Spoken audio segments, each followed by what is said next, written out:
So far on the Derby Profile series, as we celebrate 15 episodes for the 2022 season, I have covered a total of 13 Kentucky Derby contenders and 1 defector. And out of those horses, I have covered 11 of the top 12 Kentucky Derby contenders by points. Now with this episode, I will have covered the top 12 Kentucky Derby contenders and continue to move on my way down. Another day, another Derby Profile. Today's episode's going to be on Simplification. Let's go.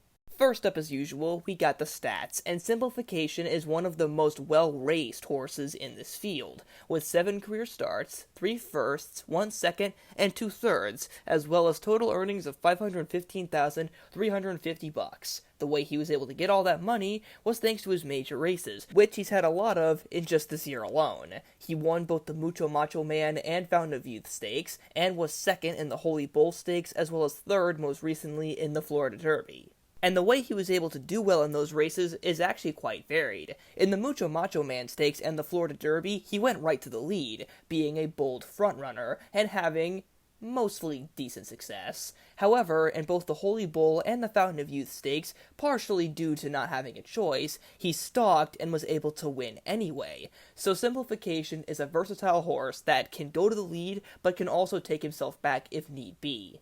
And when it comes to speed figures, he's been able to be generally pretty consistent. He hasn't cracked 100 yet, with his highest speed figure being his 16-length maiden victory, which was a 99, but in between that, he's been able to run 4 consecutive 90-plus speed figures in stakes company, which, while we've seen way better, it's not bad either.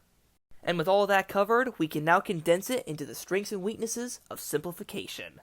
For one, he's versatile and can improvise. He has been able to win stakes races on and off the lead, and even when things don't go according to plan, he's been able to salvage a decent performance, such as in the Holy Bull Stakes when he was dead last at the start and was still able to outfinish Donegal, who is now a Kentucky Derby favorite. As well as that, in general, he is a very consistent horse. With the exception of his first race, which he came in 5th, he has been in the top 3 in his last 6 career starts, which is something that is very credible. And he also has excuses in both of his major losses this year. His loss in the Holy Bull was chalked up to a very bad start, and his loss in the Florida Derby can be excused as him being pushed too fast too early thanks to Classic Causeway.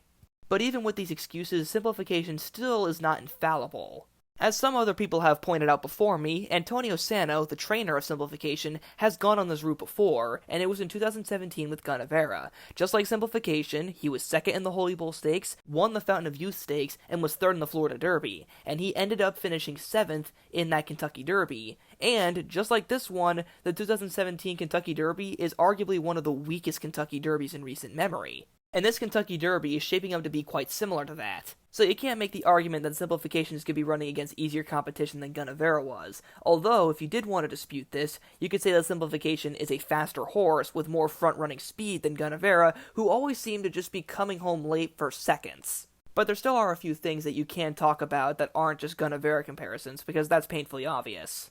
His lack of a triple-digit buyer does suggest that while he is very good, he may not exactly be great. Just a decent horse, but not exactly a world breaker. As well as that, history does have some bone to pick with him. Out of the 5 horses that have won both the Fountain of Youth and the Kentucky Derby, only one of them did not also win the Florida Derby, and that was Kauai King, who just happened to not race in it. And, as a final weakness to point out, despite racing 7 times, he has never raced outside of Gulfstream Park, which is something to always be worried about, because in previous Kentucky Derbies, horses like, for example, Wildcat Red, ran 7 times at Gulfstream Park before going into the Kentucky Derby, and Wildcat Red never finished worse than 2nd before running in that Kentucky Derby. But yet, when he stepped foot onto Churchill Downs, he was 18th and beat only 1 horse. So it is very possible that Simplification could just be a good Gulfstream horse, and maybe that's it.